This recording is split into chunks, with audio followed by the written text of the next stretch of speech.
அனைவருக்கும் இனிய காந்தி ஜெயந்தி மற்றும் நவராத்திரி நல்வாழ்த்துக்கள். இது 5ஆம் பாகம். நண்டுகள் அந்த மூழ்கிய கோவிலின் வாசலுக்கு வந்தபோது அங்கு மிகப்பெரிய கல்கதவு இருந்தது. கதவின் மேல் பழமையான எழுத்துக்கள் பிரகாசித்தன. ஆனால் அந்த எழுத்துக்கள் யாருக்கும் புரியவில்லை. அப்போது முன்பு காப்பாற்றப்பட்ட அந்த சிறிய கடல் உயிர்களில் ஒரு மின்சுடர் மீன் மெதுவாக முன்னே வந்து சொன்னது, நான் ஒளியில் எழுதப்பட்ட எழுத்துக்களை வாசிக்க முடியும். அவன் அந்த கல்லை தொட்டதும் எழுத்துக்கள் வெளிச்சம் கொடுத்தன.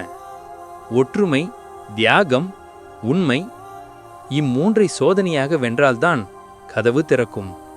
3 சோதனைகள் தொடங்கின. முதல் சோதனை ஒற்றுமை. நண்டுகள் தனித்தனியாக சிக்கிக் கொண்டனர்.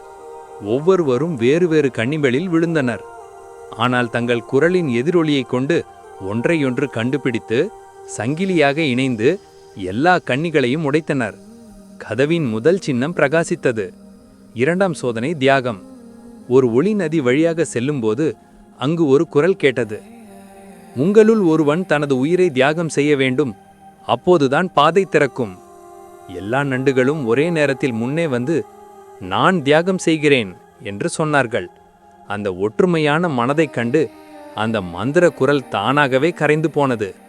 2ஆம் சின்னமும் பிரகாசித்தது. 3ஆம் சோதனை உண்மை.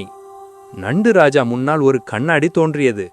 அதில் அவன்தான், ஆனால் இருளால் சூழப்பட்ட உருவம். அந்த இருள் உருவம் கேட்டது, உண்மையா சொல்லு, உன்னுடைய இதயத்தில் இன்னும் பழிவாங்கும் தீ உள்ளது. அதுவே உன் பலவீனம். அதை ஒப்புக்கொள்கிறாயா? ராஜா தைரியமாக சொன்னார், ஆம், என் இதயத்தில் பழிவாங்கும் காயம் இன்னும் உள்ளது. ஆனால் அதையும் விட பெரிய சக்தி எங்கள் ஒற்றுமையும் அன்பும். அதுவே என் உண்மையான வலிமை என்றார். உண்மையை ஏற்றுக்கொண்ட உடனே கண்ணாடி சிதறிப்போனது. 3ஆவது சின்னமும் பிரகாசித்தது. கல் கதவு மெதுவாக திறந்தது. அதன் பின்னால் ஒரு பெரும் மண்டபம். அதன் மையத்தில் ஒரு கருப்பு சுழல் புயல் போல் சுழன்று கொண்டிருந்தது. அதிலிருந்தே அந்த சாப சக்தி முழுவதும் பாய்ந்தது. அந்த சுழலின் உள்ளே ஒரு மாபெரும் நிழல் உயிரி தோன்றியது. அது கடலின் இருளின் அரசன் போல இருந்தது. அவன் கரகரப்பான குரலில் கூறினான், நீங்கள் என்னை தடுக்க முடியாது. உலகம் முழுவதும் இந்த இருள் பரவ போகிறது.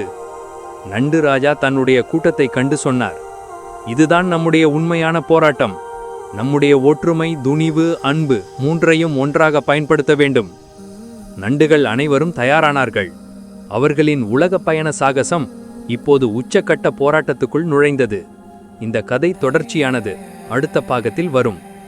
இந்த கதையின் முதல் 4 பாகங்கள் பார்க்க நமது யூடியூப் சேனல் ஒரு கதை சொல்லட்டுமா சேனலுக்கு சென்று நண்டுகள் சாகசம் என்ற பிளேலிஸ்ட் கிளிக் செய்து பார்க்கவும். உங்களுக்கு பிடிச்சிருந்தா ப்ளீஸ் சேனல் சப்ஸ்கிரைப் பண்ணுங்க, வீடியோ லைக் போடுங்க and share with your friends and families.